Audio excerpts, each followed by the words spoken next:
వచ్చాడండి మా ఉండవల్లి తాతయ్య. చంద్రబాబు నాయుడు గారు ప్రమాణ స్వీకారం చేసిన రెండో రోజే వచ్చి పాపం అపరమేధావతనాన్ని ప్రదర్శిస్తున్నాడు అనమాట.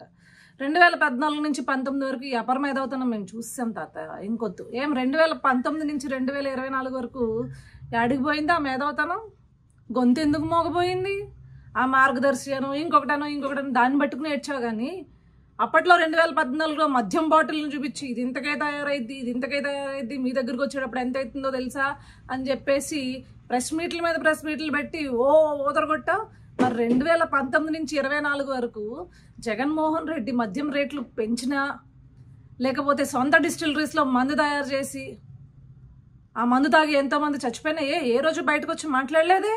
ల్యాండ్ టైటిలింగ్ యాక్ట్ మీద మాట్లాడలేదే? లేకపోతే జగన్మోహన్ రెడ్డి దోచేసిన పథకాల గురించి మాట్లాడలేదే? సంక్షేమం పేరుతో చేసిన మోసాల గురించి ఏ రోజు బయటకు వచ్చి మాట్లాడలేదు కదా.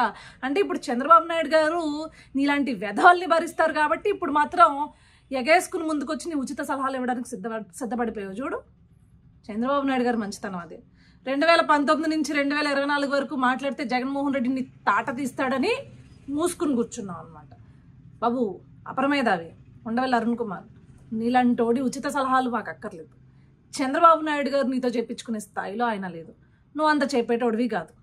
రాష్ట్రం కోసం ఏం తీసుకురావాలో, ఎలా నిధులు తీసుకురావాలో, ఎలా పెట్టుబడులు తీసుకురావాలో ఆయన కన్నా అవగాహన ఉన్న వ్యక్తి ఇంకొకటి లేడు. ఫస్ట్ ఆఫ్ ఆల్ రాష్ట్రానికి ఇప్పటివరకు ఏదైనా అభివృద్ధి జరిగిందంటే ఆయన హయాంలోనే జరిగింది. మళ్ళీ అభివృద్ధి జరిగినా, సంక్షేమం జరిగినా ఆయన హయాంలోనే జరుగుతుంది. సో నువ్వో ప్రెస్ మీట్ల ముందుకు వచ్చి ఎదవా ఉచిత సలహాలు ఇచ్చావనుకో,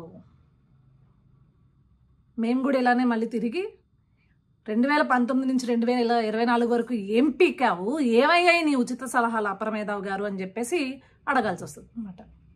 సరేనా? గుర్తుపెట్టుకో.